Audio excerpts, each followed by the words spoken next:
Proposta pedagógica da educação infantil do município de Bauru. Parte 1. Fundamentos teóricos. Páginas 93 a 100. A atividade como fonte do desenvolvimento psíquico.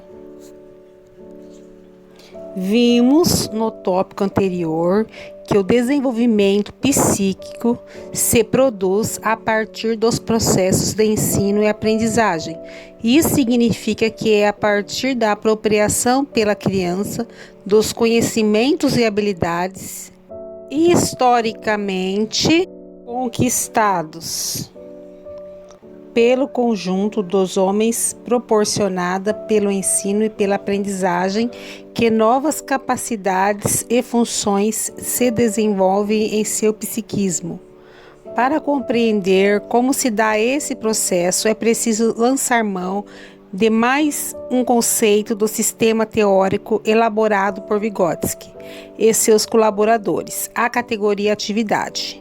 Isso porque a apropriação das objetivações da cultura pela criança se dá na medida em que ela realiza o que Leontiev, em 1968, chamou de atividade adequada, ou seja, aquela que reproduz os traços essenciais da atividade humana encarnada no objeto, requerendo da criança e, por isso, nela formando novas ações e operações. A atividade é o processo pela qual o homem se relaciona com o mundo, satisfazendo uma determinada necessidade. A atividade está orientada para um objeto que atende à necessidade, isto é, está orientada para o motivo. Em sua forma desenvolvida, a atividade pode ser definida como um processo desencadeado por um motivo e constituído de uma cadeia de ações, as quais dirigem-se a fins particulares. Os fins específicos para os quais se dirigem as ações constituem seu para quê, ou seja, indicam os resultados parciais que se pretende atingir por meio de cada ação. Tais resultados parciais articulados respondem ao motivo da atividade que constitui seu porquê. Um exemplo pode nos ajudar a compreender esse complexo conceito. Pensemos na necessidade de alimento. Após algumas horas sem comer, somos acometidos por uma sensação de fome que sinaliza a necessidade de nos alimentarmos. Um objeto pode satisfazer essa necessidade? Uma fruta, um chocolate, uma refeição? Ao delinearmos o objeto refeição que atende à necessidade de fome, constitui-se um motivo, o qual desencadeia uma atividade. Essa atividade é constituída por diversas ações: ir até o supermercado, retornar para casa, preparar o alimento, etc. A satisfação do motivo depende do encadeamento de todas essas ações, que constituem a atividade como um todo. Cada ação isoladamente não atende o motivo. Cozinhar o alimento, por exemplo, não sacia a fome do indivíduo, mas essa ação está ligada ao motivo que a provocou. Podemos dizer, então, que cada ação está orientada para um fim específico. Vai-se ao supermercado, ação, para comprar o alimento, fim. Cozinha seu alimento, ação, para torná-lo comestível e saboroso, fim. Os fins seriam resultados parciais ou intermediários da atividade. Eles obedecem ao motivo pela qual foram estipulados. Assim, o significado de uma ação específica, cozinhar o alimento, por exemplo, não se encerra em si mesmo. Não cozinhamos o alimento apenas para torná-lo próprio para nosso consumo, mas porque temos fome.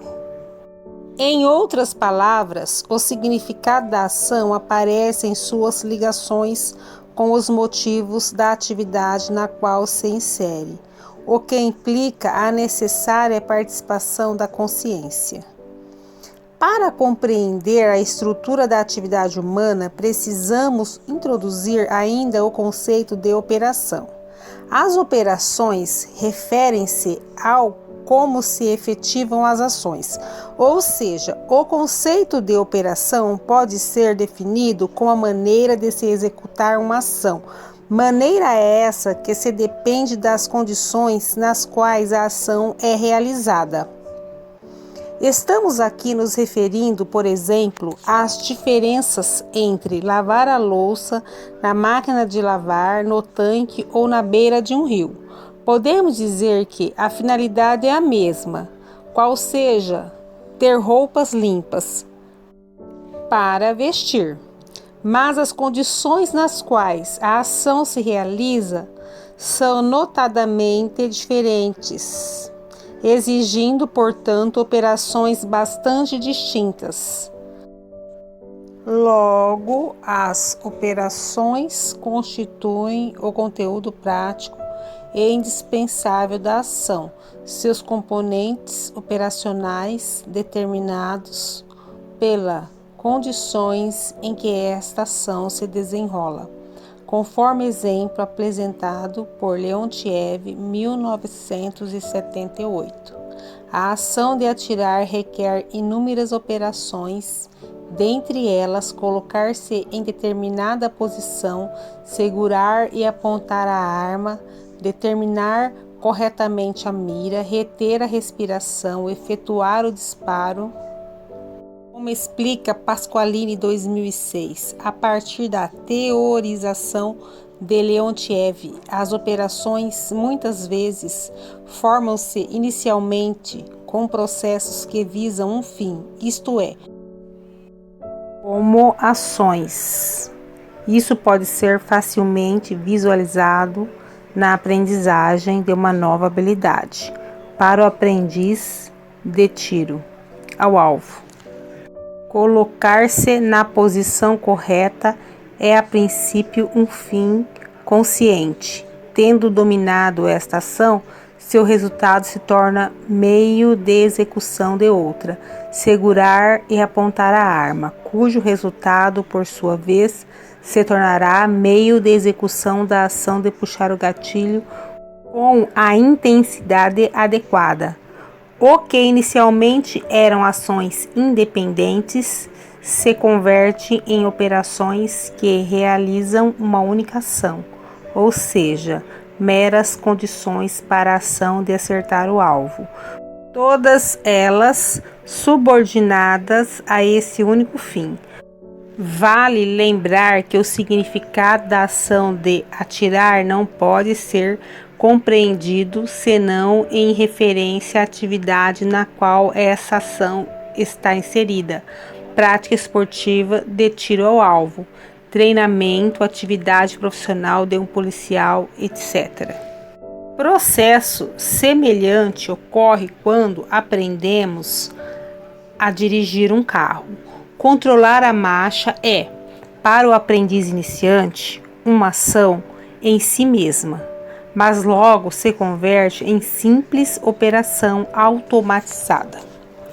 Pensando na apropriação pela criança dos instrumentos da cultura no contexto da escola de educação infantil, podemos ilustrar o princípio da conversão de ações em operações a partir da aprendizagem do uso da tesoura.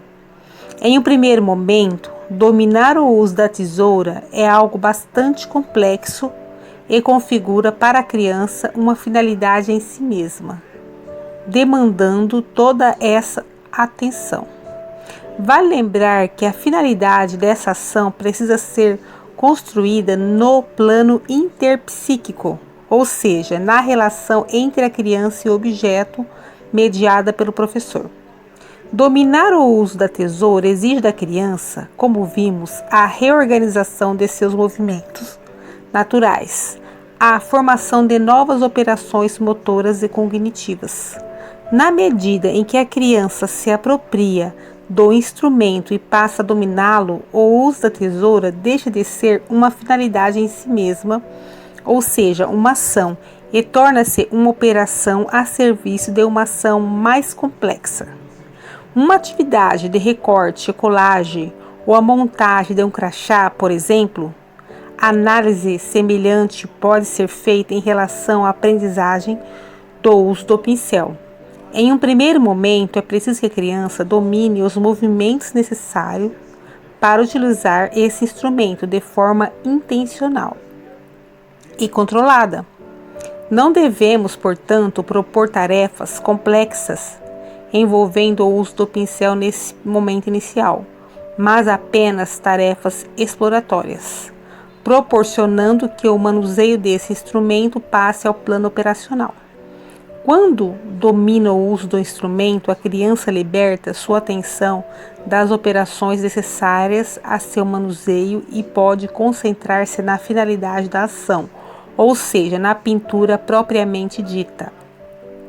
À medida em que a criança vai avançando, o professor deve propor tarefas mais complexas, visando a formação de novas operações motoras e cognitivas.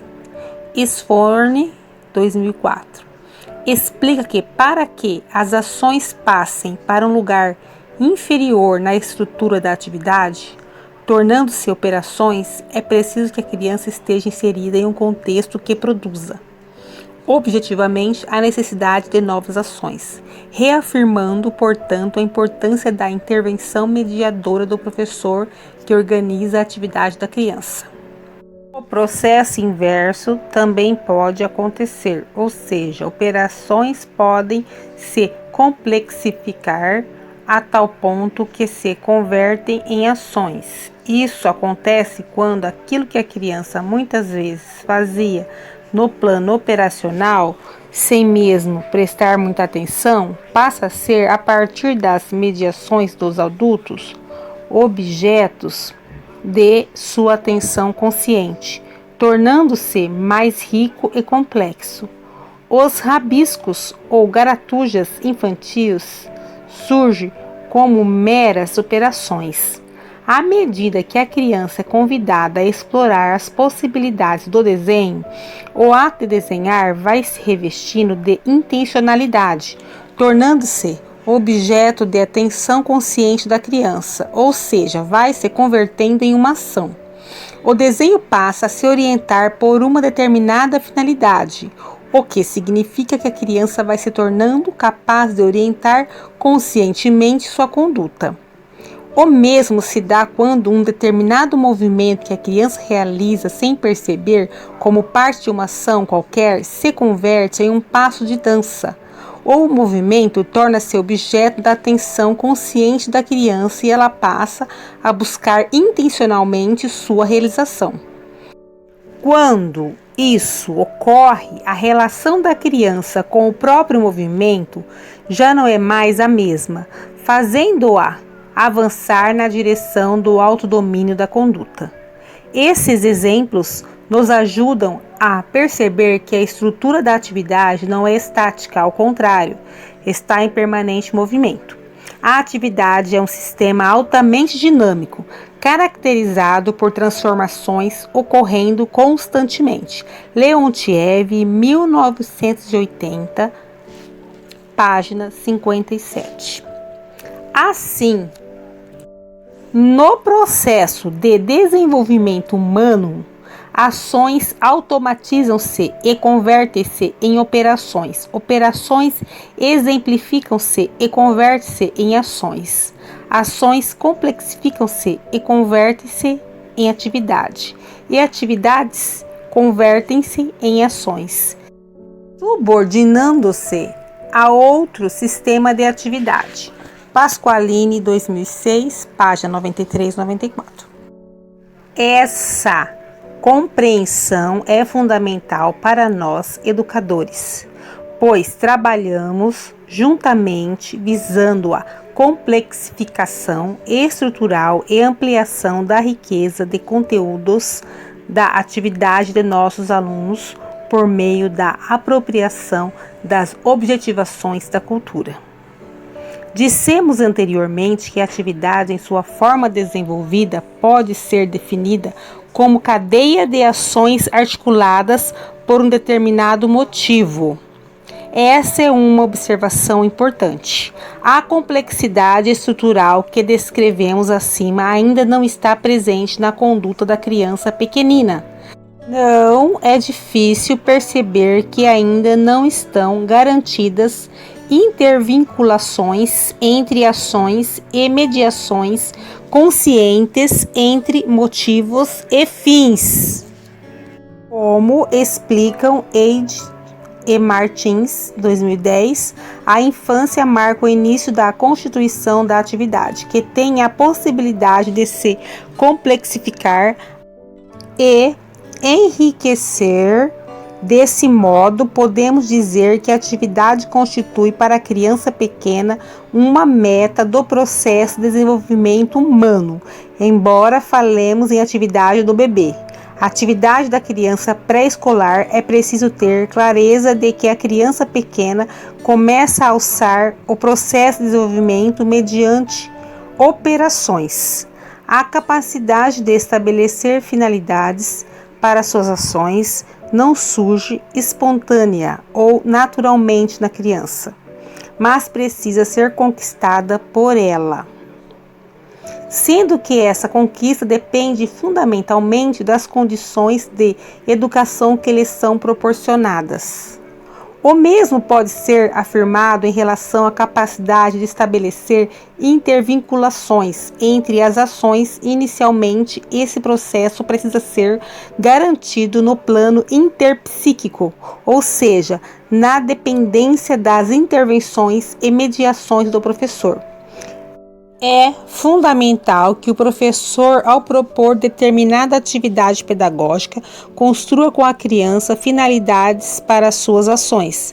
Finalidades essas que a criança não apenas compreenda, mas sinta-se inclinada ou motivada a perseguir. Isto é, que mobilizem a criança efetiva e cognitivamente, como veremos no capítulo dedicado à periodização do desenvolvimento. As chamadas atividades produtivas desempenham um importante papel na formação da capacidade de planejamento das ações. Finalizando nossa incursão pelo conceito de atividade, em que analisamos sua estrutura e desenvolvimento, vale pontuar a estreita relação existente entre a atividade da criança e o desenvolvimento de suas funções psíquicas, como postula Martins, 2013. As funções psíquicas superiores não se desenvolvem em atividades que não as requeiram. Isso porque o desenvolvimento dessas funções encontram-se na dependência dos processos concretos em que estão envolvidas. Quando o professor propõe uma determinada atividade para seus alunos, essa atividade demanda das crianças o exercício de determinadas capacidades. Por exemplo, a tarefa de recontar uma história exige que a criança se concentre na história que está sendo contada, se esforce para compreender o que está sendo narrado e memorize o conteúdo para ser capaz de reproduzi-lo. Essa ação coloca em movimento a atenção, concentrar-se na história, o pensamento, compreender a narrativa e a memória, registrar para a posterior reprodução da criança. Isso sem falar na própria linguagem. Já a tarefa de espalhamento na pintura a dedo exige da criança coordenação motora e tomada de consciência sobre os próprios movimentos, desenvolvendo ainda a percepção da criança, pois demanda observação e análise do espaço da folha e sua ocupação, resultando em replanejamento e reorganização da ação. Ao demandar determinadas capacidades e funções psíquicas, a atividade faz com que essas funções se desenvolvam, Mas é preciso ter clareza que nem toda atividade promove desenvolvimento. As funções só avançam se a atividade requerer seu desempenho na zona de desenvolvimento próximo. Por isso, é tão importante que o professor planeje cuidadosamente as atividades, com propósitos, objetivos e procedimentos claramente definidos e combinados com as crianças. É preciso que o desenvolvimento das funções psíquicas seja intencionalmente buscado pela criança como condição para a realização da ação. Se compreende a finalidade da ação e se sente efetivamente inclinada, motivada a alcançá-la. A criança esforça-se por avançar em sua capacidade de memorização ou concentração, por exemplo. Por fim, se o desenvolvimento das funções psíquicas superiores depende da atividade, esse mesmo desenvolvimento torna possível um desempenho melhor da atividade correspondente, como evidencia Leontiev, 2001, página 78. Uma distinção apurada entre tonalidades de cor, por exemplo, é frequentemente o resultado da execução de uma atividade, tal como o bordado, mas essa distinção, por sua vez, facilita uma escolha mais apurada das cores para o bordado, isto é, torna possível uma execução mais aprimorada dessa atividade. Logo, o desenvolvimento das funções psíquicas e da atividade estabelecem entre si mútua dependência, impulsionando o desenvolvimento infantil em direção às formas superiores de funcionamento psíquico, histórico e culturalmente conquistadas pelo gênero humano. Finalizando este capítulo, chamamos atenção para a importância da compreensão pelo professor do conceito de atividade, uma vez que ele será o eixo para analisar os períodos ou fases do desenvolvimento psíquico infantil na perspectiva histórico-cultural. Como veremos no próximo capítulo, cada novo período do desenvolvimento será marcado pela emergência e consolidação de uma nova atividade, que guiará o desenvolvimento do psiquismo. A transição a um novo período do desenvolvimento equivale, assim, à transição de um novo tipo principal de atividade da criança, o que pode ser ilustrado pelo jogo de papéis, que é um exemplo de atividade que se torna dominante na idade pré-escolar. No interior de um determinado período, assistimos à reconstrução das ações e operações da criança, que cria condições para a mudança de atividade guia. Salto qualitativo que caracterizará a transição a um novo período.